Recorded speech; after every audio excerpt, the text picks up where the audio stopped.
Hi, it's day 20 and Mike still wants a podcast. Really cool development today. I finished I recorded, edited, picked the music, and my first episode, the introductory episode for Uncommon Content, is done.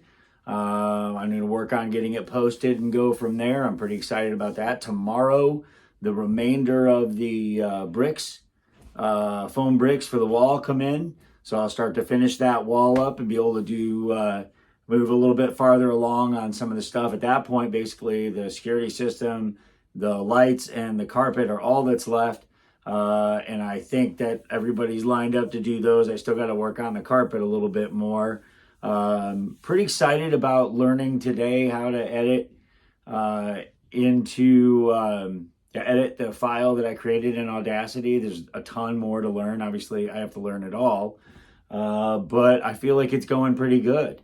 As long as I get that first one down, I already have it. Last night, the second script kind of wrote itself. They're just outlines. For those of you that are just getting started, I guess I do the bullet point thing. It seems to work pretty well. The more I do it over and over, I'd like to get to where I don't have so many takes because it starts to sound a little bit fake, I think.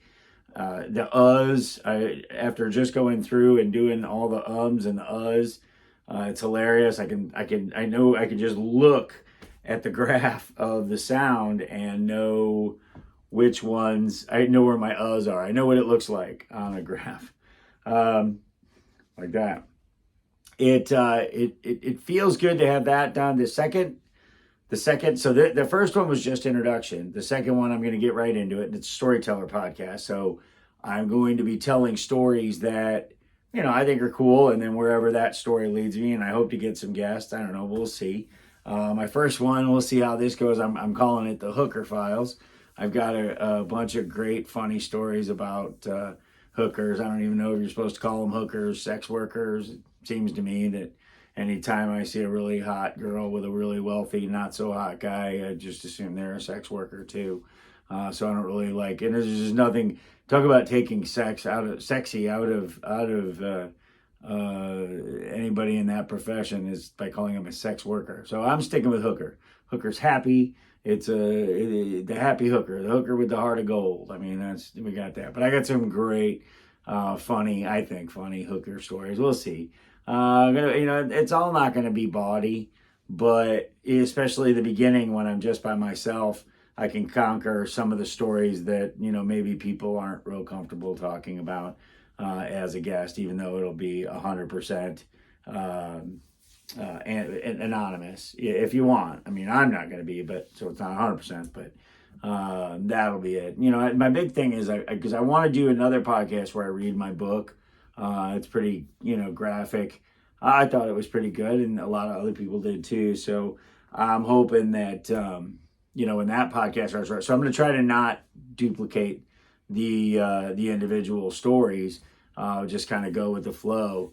I need to find another job at some point because obviously this stuff isn't going to make money for like a year, and I just blew a fortune and continue to on it. I don't care though. I'm pretty excited. I really enjoy talking. I'm beat to death today. I got the first set of wood stain to build my boxes. I'm going to start putting the walls together that are going to go up on top. I think it's all going to look really impressive. Between that and the brick wall, it'll look impressive and make extraordinary, I think, backdrops, not just for my podcast, but hopefully for the people that come on. And that's kind of my goal too with this is, I'll go get a job or something and make some money so that I can live. I live pretty cheaply, but I would like to find, not just rent my studio out. That would be great if it paid for itself, just renting it, here and there, and the equipment, which they'll know more about than I do. But I'd love to find some people that have no idea how interesting their voice is, and where they could come on. I think I'm perfect for the first one I'm starting. I was born in 1974. It's about Generation X. That's my niche. We're the forgotten generation, and the fact is that we grew up without a lot of supervision. We were strange to everybody because things were changing so quickly, but I think we've kind of settled into our roles. And I don't think we get enough appreciation for that. And not just enough appreciation, but well, obviously we do, just look at the products we produce. But I mean, everybody's just kind of lost their rocker in the last few years. And I think it's time for Generation X to stand up and issue some warnings and tell some stories, because we know stuff. We were there for all of these massive changes from the beginning to the end, and we were young enough to embrace them. So that's kind of where that podcast is going. I feel pretty good.